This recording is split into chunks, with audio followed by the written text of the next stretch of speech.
For the price of a cup of coffee, join my Patreon. The page includes audio documentaries not available on my YouTube channel. Link below in the description. Thanks for watching.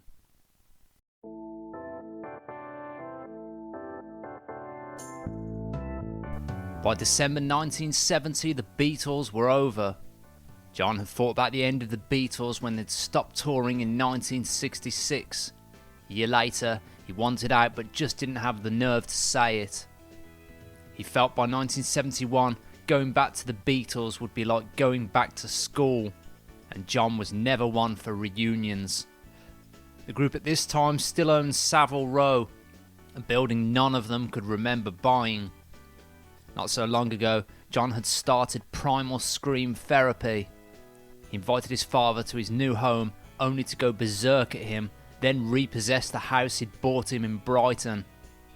Years previous, after reconciling, Fred Lennon had persuaded John to give a 19-year-old girl he met a job and let them both stay in his home. John had then bought him a home in Brighton, but as mentioned, he would take it back years later.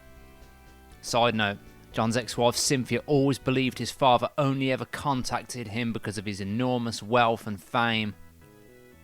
After the Beatles had split, John began working on his album John Lennon Plastic Ono Band. The title, a reference to his new group. The Plastic Ono Band had begun in 1969 and were forever changing lineup. Eric Clapton, Keith Moon and George Harrison had all been members. Lennon would state the Plastic Ono Band were unlike any other, as it was not limited to a strict membership. He would also state the audience were also members.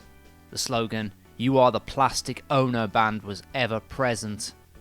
He initially approached George Harrison and asked him to play lead guitar in the Ono Band. After being turned down, he contacted Eric Clapton. After performing at Toronto, the group recorded their first single, Cold Turkey. Lennon never could get the sound right.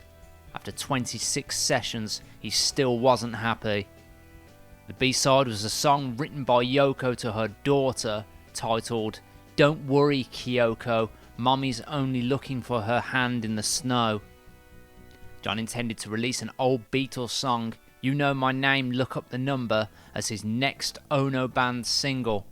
It was rejected by EMI.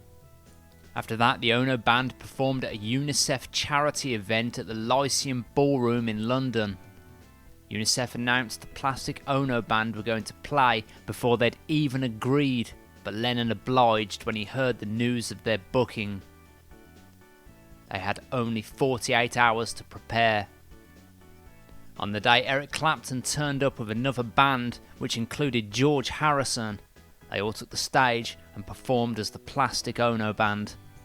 They performed just two songs, Cold Turkey, then Don't Worry Kyoko, Mommy's Only Looking for Her Hand in the Snow, which went on for 40 minutes. As the performance began, Yoko screamed into the microphone, "John, I love you. Britain, you killed Hanratty. You murderer." Lennon later stated the 40-minute performance was the most fantastic music he'd ever heard. When they performed the song, it had been met with boos from the audience. Half of them walked out before it finished. The two drummers playing the song later stated they couldn't wait for it to end. Live performance was recorded and trimmed down from 40 minutes to 15 and would feature on the album sometime in New York. For the next single, Instant Karma, George Harrison was included in the Plastic Ono lineup, and Lennon paid strangers from the local pub to sing backup vocals. The single featured a Yoko B-side, "Who Has Seen the Wind?" Before recording, John had spent time getting to know Yoko Ono's ex-husband and his partner. They had discussed the idea of instant repercussions for one's actions. This inspired Instant Karma. He completed the whole song an hour after sitting down at the piano, and for the video, he and Yoko had cut their hair short, the shortest John's hair had been since he was 10 years old. After completing the song in a state of excitement, he rang Phil Spector and stated, "Come over to Apple quick, I've just written a monster." Instant Karma was recorded that day. Lennon stated, he wrote it for breakfast, recorded it for lunch, and were putting it out for dinner. The next single to be released was taken from a previous campaign for peace. The poster, "War is over if you want it," had appeared in major cities around 1969. It was a protest against the Vietnam War. Lennon took the lyrics and used it in a Christmas song he believed would be bigger than Bing Crosby's White Christmas. It wasn't. For John's next album, and his most legendary, the songs were recorded in his Georgian mansion set in 72 acres of land, Abbey Road Studios, and a recording studio in New York. Many of the recordings were filmed for a documentary that would eventually be scrapped. Yoko designed the front cover and co-wrote the song "Oh My Love." It originally was titled "Oh My Eyes, Very Beautiful." The song "How Do You Sleep" featured, a track that caused the most controversy. John stated, "I wasn't really feeling that vicious at the time, but I was using my resentment towards Paul to create a song." Paul was hounded constantly about the song, but John felt justified as McCartney had thrown the first punch in his previous album. John stated, "There were a few digs on his album before mine. He's so obscure people don't notice them, but I heard them." John at this point felt Paul had died creatively. At that time, John and Yoko appeared on the Michael Parkinson Show. Yoko promoted her book Grapefruit, which she'd published back in 1969. Parkinson stated the phase Lennon is going through currently has alienated him from a lot of his fans. Lennon responded, "I'm not going to gear my life just to attract an audience." He went on to say, "The alienation started when I met Yoko." Yoko added, "I'd be a masochist if I loved this country where I'm constantly abused." Parkinson then questioned if Yoko broke up the Beatles, to which John responded, "We broke ourselves up." Then went on to say, when Brian Epstein died they were lost. They couldn't manage themselves due to their ego. They needed one subjective boss. Yoko looked to change the conversation, stating, "We're talking about the past, but we have to live in the present. You can burn the past. That's why even in this book Grapefruit, I'd like people to burn it after they read it." Lennon and Ono after this moved to New York and began writing protest songs. This only served to alienate them from the mainstream even more so.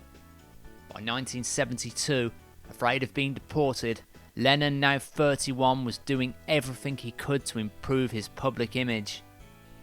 He appeared again on the Dick Cavett Show, where John vehemently denied his association with political radicals. After that, he did a train wreck appearance on the Jerry Lewis Telethon. Lennon appeared looking the worse for wear and opened with a lackluster performance of Imagine. The whole time he played, he looked like he'd rather be anywhere else. After the song finished, Ono took the mic, stating, "John and I love this country very much, and we're very happy that we're still here." Then Yoko, as if on her best behaviour, performed a song she wrote without screaming or wailing into the microphone. They then performed a jazzy rendition of "Give Peace a Chance" to an unimpressed audience, with Jerry Lewis joining in for the chorus. Lennon walked off stage before the song had finished and his band were left playing the outro. Lennon would not feature in any more Plastic Ono Band releases.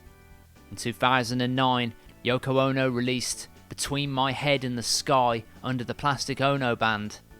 None of the original lineup featured on the record.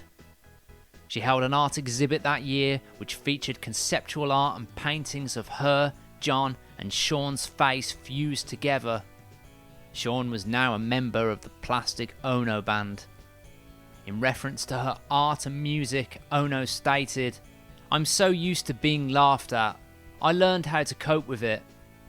In 2013, Yoko released "Take Me to the Land of Hell" under the Plastic Ono Band. The album featured 34 guest appearances. In that year, Yoko Ono appeared on the David Letterman Show, to promote the album as the Plastic Ono Band featuring the Flaming Lips. She performed the song Cheshire Cat Cry. One of her band members sat on the floor with a megaphone while she sang, "Stop all wars, stop the violence." After the song ended, David Letterman approached Yoko, shook her hand, thanked her for the performance, then sarcastically stated, "It's fun when you leave the theatre humming the music from the show, isn't it?" Since then, there have been no studio albums released from the band once described by Yoko as a strip down of John's soul.